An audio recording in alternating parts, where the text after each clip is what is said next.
ეხა იაკობ მინაშვილმა განაცხადა, რომ ჰიპოკრატეს ფიცი ახსენა რა თქვენ სიუჟეტში და აკაკის მიმართავდი ჩემი მუდმივი ოპონენტი იყო ხოლმე პარლამენტში, რომ აკაკი როგორ არ წვენიათ უბრალოდ თქვენ და თქვენს გუნდს, რომ ჰიპოკრატეს ფიცზე საუბრობთ, ეს იგივეა, რომ ჩამოხრჩობილი სახლში თოქზე ისაუბროს ვინმე.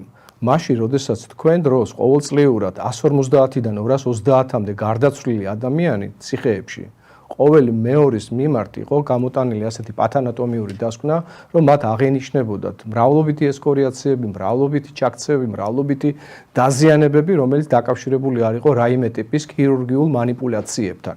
ანუ პირდაპირ მინიშნება იყო იმასთან დაკავშირებით, რომ ადამიანების გარდაცვალების მიზეზი იყო მათზე ფიზიკური ზემოქმედება.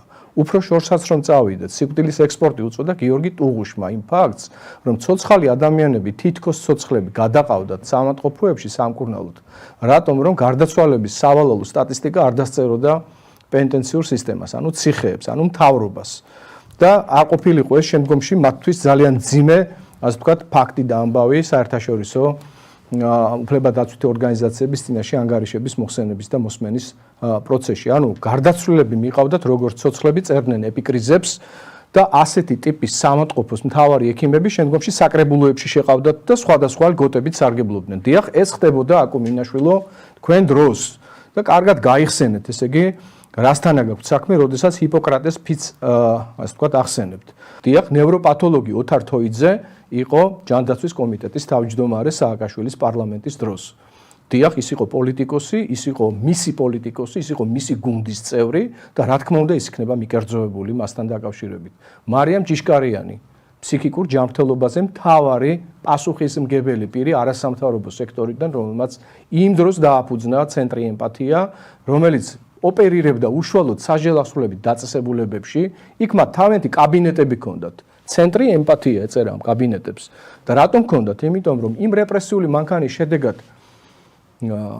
განადგურებული, ფსიქიკა განადგურებული ადამიანები რას კარგავდნენ? პირველ რიგში კარგავდნენ ფსიქიკურ ჯანმრთელობას და ამ ფსიქიკურ ჯანმრთელობა დაკარგული ადამიანების რაოდენობა რომ დამალულიყო კარგად და გადაფარცხულიყო, ასე ვთქვათ, ლამაზად, დემოკრატიული, ასე ვთქვათ, ანტურაჟით. ამისთვის სჭირდებოდა ცენტრი ემპათიას მსგავსი ორგანიზაციები, ზუსტად, დიახ, და მე არ მახსენდება მარიამ ჯიშკარიანის მხრიდან დაპირისპირება და მწვავე ანგარიშები ხელისუფლების წინააღმდეგ, პენტენციური სისტემის წინააღმდეგ, იუსტიციის სამინისტროს წინააღმდეგ, ჯანდაცვის სექტორის წინააღმდეგ, თუნდაც პარლამენტთან დაკავშირებით. არა და ჩვენ ბერჯერ ქონია, ასე ვთქვათ, შეხვედრები, როცა მე პარლამენტში ვიყავი და ბევრჯერ ყოფილა ძალიან კრიტიკული გარემო, რომელიც მიდიოდა კონფლიქტამდე მისული გარემო, როდესაც პირადად მე არაერთხელ მქონია, ასე ვთქვათ, მწვავე გამოსვლები პენტენციურ სისტემაში მიმდინარე ჯალათურ პროცესებთან დაკავშირებით. ეს ის ჯიშკარიანია, ეს ის თოიძია, ეს ის ყიფშიძეა, რომელსაც ემერჯენსი ჩააბარა მიხეილ სააკაშვილმა და რესპუბლიკური სამავთყოფო, რომელიც დღეს სრულიად სამართლიანად და ობიექტურად იწმინდება იმ კადრებისგან, დიახ, იმ კადრებისგან, რომელმაც თავი მოიყარეს თავის დროზე გარკვეული სქემების გარშემო და ამ სქემების საფუძველი და თავი იყო სააკაშვილის რეჟიმი თავის დროზე, დიახ.